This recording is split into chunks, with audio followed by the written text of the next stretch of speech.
বৃষ্টি বা বজ্রপাতের সময় অনেকেই লক্ষ্য করে থাকেন পুকুর বা জলাশয়ের আশেপাশে হঠাৎ করে কিছু মাছ, বিশেষ করে কই মাছ মাটির উপর উঠে এসে লাফালাফি করতে থাকে। এমন দৃশ্য গ্রামে বিশেষভাবে দেখা যায় বর্ষাকালে।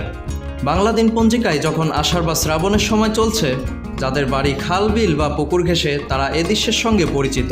এই ঘটনাকে গ্রামের মানুষজন চেনেন মাছ উজানো নামে। উজান শব্দটি সাধারণত স্রোতের বিপরীত দিকে যাওয়াকে বোঝায়, কিন্তু এই অদ্ভুত দৃশ্যের প্রকৃত কারণ কি?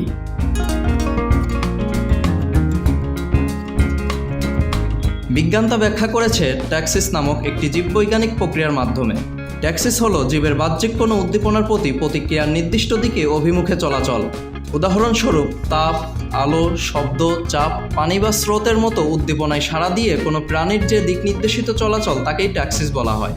কই মাছের এই আচরণকে বিশেষভাবে ব্যাখ্যা করা হয় রিউট্যাক্সিস হিসেবে, অর্থাৎ স্রোতের দিকে মাছের সাড়া দিয়ে চলা। বর্ষার শুরুতে বা বজ্রপাতের সময় হঠাৎ করে পুকুর, খাল বা বিলের পানি বাড়ে। সেই বাড়তি পানির স্রোতের টানে কই, শিং, মাগুর, পুতুম ইত্যাদি মাছরা নিজেদের খাবার ও অক্সিজেনের খোঁজে নতুন পানির উৎসের দিকে রওনা হয়। বর্ষার আগে দীর্ঘদিন বৃষ্টি না থাকলে জলাশয়ে অক্সিজেন ও খাদ্যের অভাব দেখা দেয়, ফলে মাছেরা অস্থির হয়ে ওঠে। বৃষ্টির আগাম বাত্রা বা প্রথম স্রোতের ছোঁয়া পেলে তারা নতুন পানির সন্ধানে ছুটতে শুরু করে। এই ছুটে চলার মধ্যেই অনেক মাছ মাটি ঘেঁষে চলে আসে এবং সেই সময় মাটির উপরে মাছ লাফাতে দেখা যায়। তাই বর্ষার দিনে যদি হঠাৎ করে বাড়ির পাশে কই মাছ লাফাতে দেখেন, জেনে রাখুন এটি নিছক কাকতালীয় নয়, প্রকৃতিরই এক সূক্ষ্ম ইঙ্গিত ও প্রাণীকুলের অভিযোজনের অংশ।